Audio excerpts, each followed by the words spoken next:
Tonight on The Edge, like the Hall & Oates song, Private Eyes, watching you. They see your every move. When you saw that video for the first time, I felt violated. Doing it in a stranger's driveway. A Ring doorbell camera captures a sex act in the suburbs. Would you like to have the, take advantage of having an attorney? Fox News and corrupt Joe Walker. The man accused of setting his former co-workers on fire refuses a public attorney, but says he wants Fox News. Well, he's on Fox 2 tonight in a bizarre first court appearance. Hurricane Francine barrels into southern Louisiana as a Category 2 storm as residents there brace for the worst. Those stories and more right now. This is The Edge. The Edge at 11 starts now.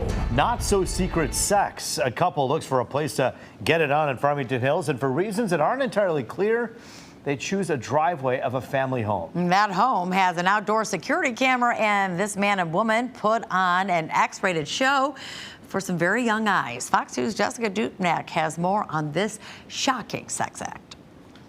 and the encounter was caught on the family's Ring doorbell camera. The 13-year-old son who lived there was actually waiting for a package when he heard the ring go off. He'd soon learn this was not the package he was waiting for. I'm angry that my child had to see such debauchery. I mean, what else can you call it? This couple thought a random stranger's driveway in Farmington Hills was the perfect place to get it on. Booties out, bent over, broad daylight. When you saw that video for the first time, I felt violated. I can't blame her one bit. We'll call her Samantha. She doesn't want her family's name and their faces forever tainted with this mess. Let's unpack the Ring doorbell video. They back in, their rental car that is, putting themselves perfectly in frame. Samantha says her driveway is pretty open too. He pulls his genitalia out, and it appears like he's putting a condom out, and at the same time, they both have their cell phones set up in front of them. Clearly putting on a show for the cameras and whoever else. A truck pulls up and she still stands there without her undergarments and pants, like she doesn't want this to stop. We counted the woman with a wicked thigh tat casually standing with her bottom out for more than a minute Monday. Remember, Samantha's son was waiting on that package and saw the whole thing play out on his cell phone and the Ring app at school. I'm angry that they forced a choice upon my parenting that I wasn't ready to deal with yet. As a parent, how do you even spin this one? I am trying to put a positive spin on it and say this is what we don't do. Farmington Hills police taking this very seriously. Chances are this lovely couple will do it again. Your home is your safe space, and I don't feel like my home is my safe space anymore.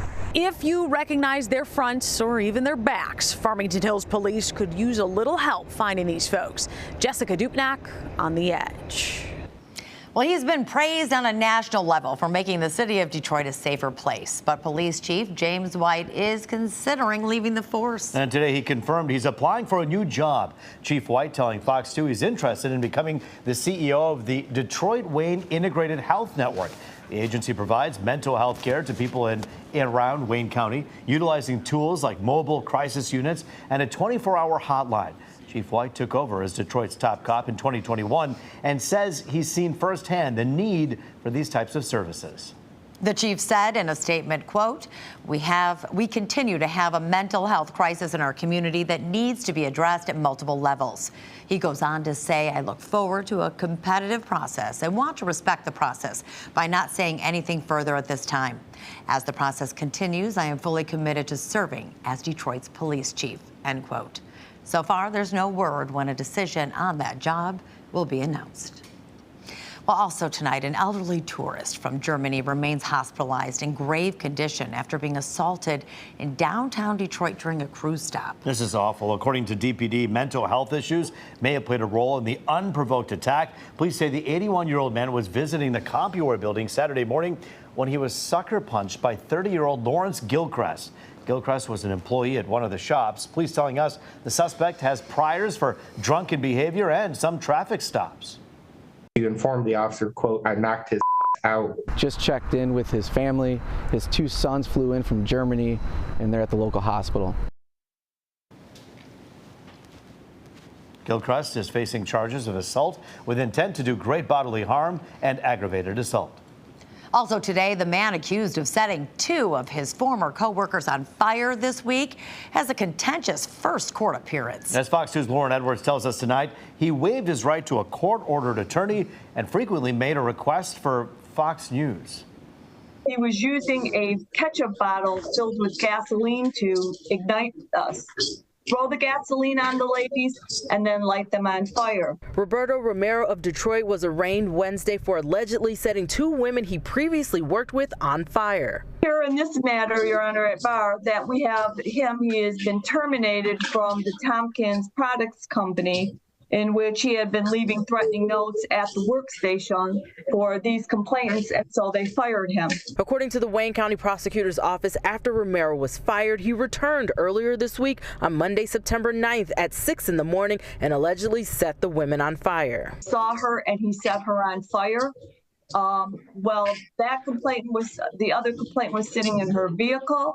She saw the other complainant being set on fire. He then came over to her and set her on fire. One woman, 57 years old, the other 50 years old, both of Detroit, both sustaining multiple injuries, including to their hands, arms, necks, and face. The officer noted in his report it will result in visible disfigurement and physical disabilities in the future. Fox 2 previously reported that when he tried to get away, a witness saw him and held him down until police arrived. The prosecutors noted that all this happened while he was out on probation. He's on probation until May of 26.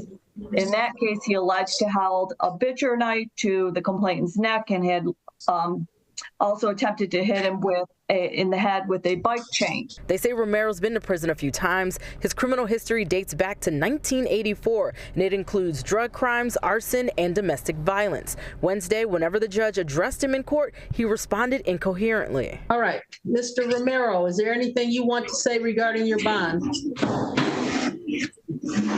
Fox News and Corrupted Joe Walker.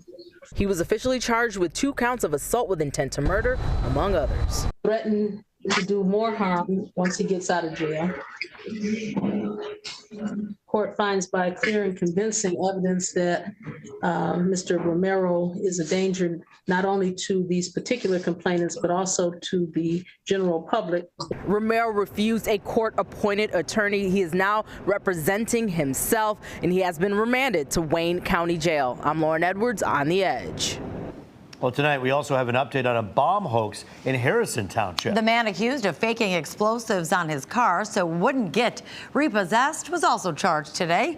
45-year-old Robert Fitz faces a 20-year felony for a threat of terrorism, along with a 5-year felony for an intent to frighten using an explosive.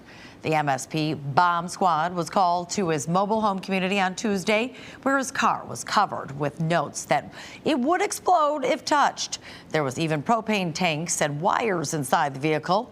In the end, it turned out to be fake. Fitz was arrested, his car was impounded, and we're told he's been kicked out of the mobile home community.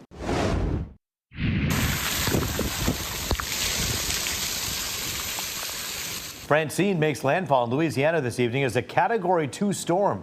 The hurricane rapidly knocking out electricity to more than 100,000 customers and threatened widespread flooding. The storm brought winds of nearly 100 miles an hour. The president has already approved an emergency declaration to help secure federal resources if the state requests it.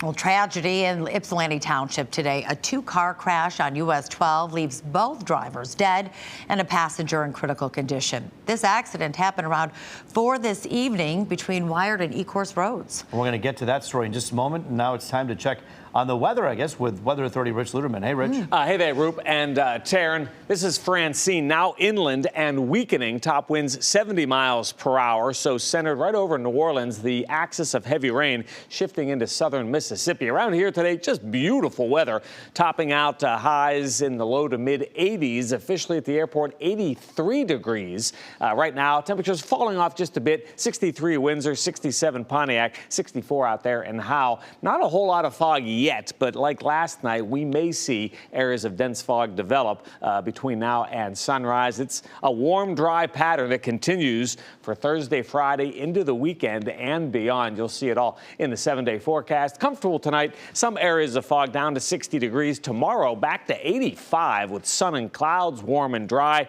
And look at this great stretch into the weekend and beyond. We're going to check those numbers for you starting at 4 a.m. All right. Thanks, Rich. And now to that story that we were just talking about, tragedy in Ypsilanti Township today. This is this two-car crash on US 12, leaving both drivers dead and a passenger in critical condition. And the accident happened around 4 this evening between Wired and Ecorse roads. We're told one driver crossed the center line, causing this violent impact. One victim is a 23-year-old woman from Wayne.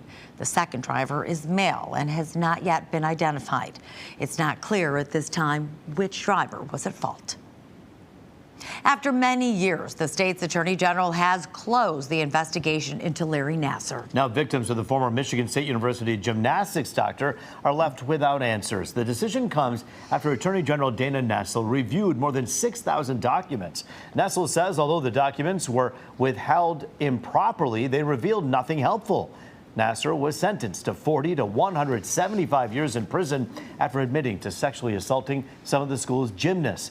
One survivor says the Sisterhood of Survivors will never stop advocating, making sure this never happens again.